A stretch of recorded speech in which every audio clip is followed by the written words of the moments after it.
രാഹുലിനെതിരായ പരാതിക്കാരിയുടെ മൊഴിയുടെ വിവരങ്ങൾ കൂടി നമ്മുടെ മുന്നിലേക്ക് വരികയാണ്. മൊഴിയിലുള്ളത് നടുക്കുന്ന ഞെട്ടിപ്പിക്കുന്ന വിവരങ്ങളാണ്. ഗർഭിണിയായിരുന്ന സമയത്തും രാഹുൽ ബലാത്സംഗം ചെയ്തുവെന്ന യുവതി മൊഴി നൽകിയിട്ടുണ്ട്. അനന്തൻ, ആ മൊഴിയിൽ പറയുമ്പോൾ ഇപ്പോൾ പലരും ചോദിക്കുന്ന ഒരു കാര്യം, എന്തുകൊണ്ട് ഈ പെൺകുട്ടി അന്ന് പരാതി കൊടുത്തില്ല, എന്തുകൊണ്ട് പരാതി ഇത്രയും വൈകിപ്പിച്ചു എന്നാണ്.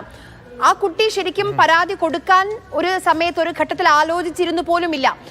പക്ഷേ താൻ നേരിട്ട തൻ്റെ കുടുംബാംഗങ്ങൾ, പ്രത്യേകിച്ച് അച്ഛനും അമ്മയും ഒക്കെ നേരിട്ട പ്രതിസന്ധികൾ, ഒരു ഘട്ടത്തിൽ അച്ഛനും അമ്മയും ആത്മഹത്യ ചെയ്യുമോ എന്ന് പോലും ഈ പെൺകുട്ടി പേടിച്ചു. അതിന് പിന്നാലെയാണ് സധൈര്യം മുന്നോട്ട് വന്ന പരാതിയുമായി പോയത്. ആര്യ, രാഹുൽ മാങ്കൂട്ടത്തിലിന്റെ മുൻകൂർ ജാമ്യാപേക്ഷ തള്ളിക്കൊണ്ടുള്ള ഉത്തരവിന്റെ പകർപ്പ് ഇന്ന് വൈകിട്ട് മാതൃഭൂമി ന്യൂസ് പുറത്തുവിട്ടിരുന്നു. അതുമായി ബന്ധപ്പെട്ട അതിലെ വിശദമായ വിവരങ്ങൾ നമ്മൾ റിപ്പോർട്ട് ചെയ്തതാണ്. ഏതാണ്ട് 22 പേജുള്ള വിശദമായ ഒരു റിപ്പോർട്ടാണ് ഈ തിരുവനന്തപുരം ജില്ലാ സെഷൻസ് കോടതി ജഡ്ജി എസ് നസീറ തയ്യാറാക്കിയിരിക്കുന്നത്.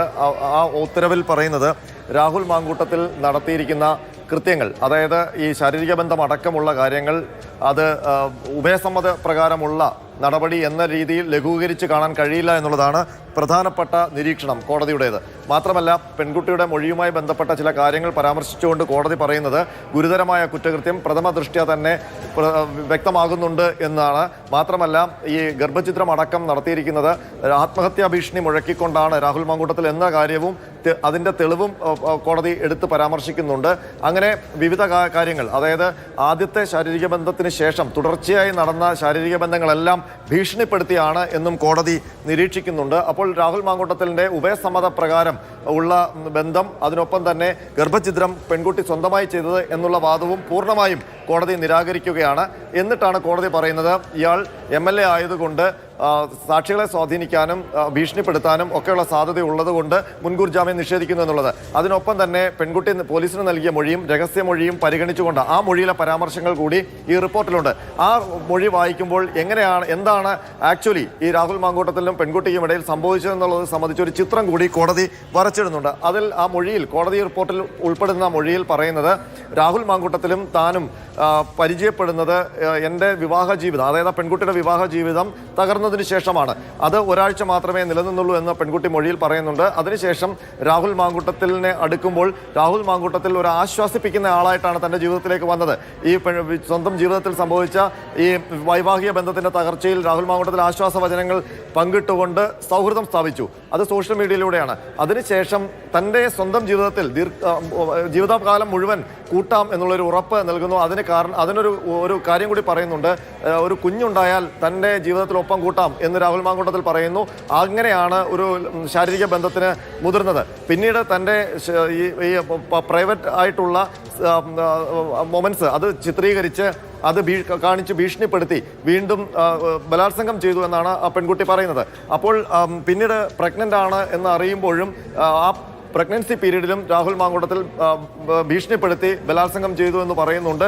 മാത്രമല്ല, അതുവരെ ഉണ്ടായിരുന്ന നിലപാട് മാറ്റി ആ ഗർഭചിത്രം നടത്തണം എന്നുള്ള ആവശ്യം മുന്നോട്ട് വെച്ചു. അതിനെ എതിർത്തപ്പോൾ ആത്മഹത്യ ചെയ്യുമെന്ന് ഭീഷണിപ്പെടുത്തിയിട്ടാണ് ഈ മരുന്ന് നൽകിയത്. ആ മരുന്ന് നൽകിയത് സംബന്ധിച്ച് കോടതി ഒരു നിരീക്ഷണം നടത്തുന്നുണ്ട്. ആ മരുന്ന് കഴിച്ചതിന് ശേഷം വലിയ ശാരീരിക പ്രശ്നങ്ങളുണ്ടായി. അപ്പോൾ തിരുവനന്തപുരത്തെ ഒരു സ്വകാര്യ ആശുപത്രിയിലെ ഗൈനക്കോളജിസ്റ്റിനെ കണ്ടപ്പോൾ അവർ ഇത് പ്രിസ്ക്രിപ്ഷൻ ഇല്ലാതെ കഴിക്കാൻ പാടില്ലാത്ത മരുന്നാണ് എന്നവർ പറഞ്ഞു.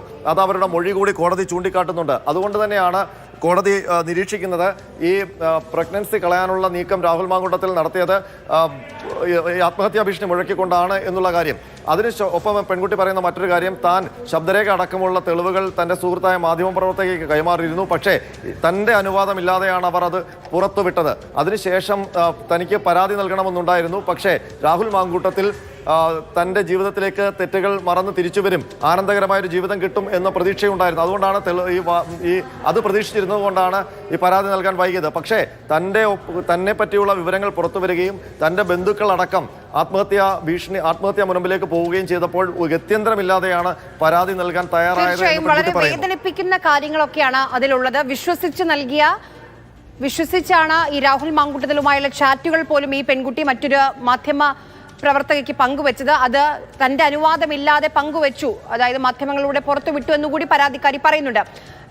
അനന്തൻ, ഇതിൽ രാഹുലിനെതിരായ രണ്ടാമത്തെ പരാതി അത് വളരെ നിർണായകമാണ്. ആ പരാതി നമ്മൾ കണ്ടതാണ്. ഗുരുതരമായ സംഭവമാണ് അതിലുള്ളത്. അതിൽ ഇപ്പോൾ പരാതിക്കാരി മൊഴി നൽകാൻ തയ്യാറായിരിക്കുകയാണ്. അതാണോ ക്രൈംബ്രാഞ്ചിനെ അറിയിക്കുന്നത്? ഇനി അതിൽ എങ്ങനെയായിരിക്കും തുടർ നടപടി?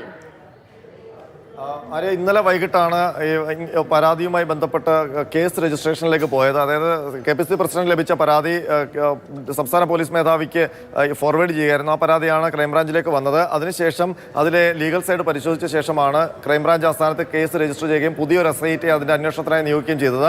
അതിൽ പ്രധാനമായും ആവശ്യം ആ പെൺകുട്ടിയുടെ മൊഴിയാണ്. ആ മൊഴി ലഭിക്കാൻ വേണ്ടി ആ പെൺകുട്ടി ആരാണ് എന്നുള്ളത് സംബന്ധിച്ചൊരു അന്വേഷണം നടത്തുകയും ഈ സണ്ണി ജോസഫ് അയച്ചു കൊടുത്ത മെയിലിലെ ആ പെൺകുട്ടിയുടെ മെയിൽ ID, ആ മെയിൽ IDയിലേക്ക് ഒരു നോട്ടീസ് ക്രൈംബ്രാഞ്ച് നൽകിയെന്നുമാണ് നമുക്ക് ലഭിക്കുന്ന വിവരം.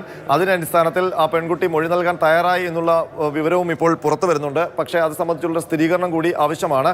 ഏതായാലും മൊഴിയെടുക്കും എന്നുള്ള, അല്ലെങ്കിൽ മൊഴിയെടുക്കാൻ സന്നദ്ധ അറിയിച്ചു എന്ന് അനൗദ്യോഗികമായി സ്ഥിരീകരിക്കപ്പെടുന്നുണ്ട്.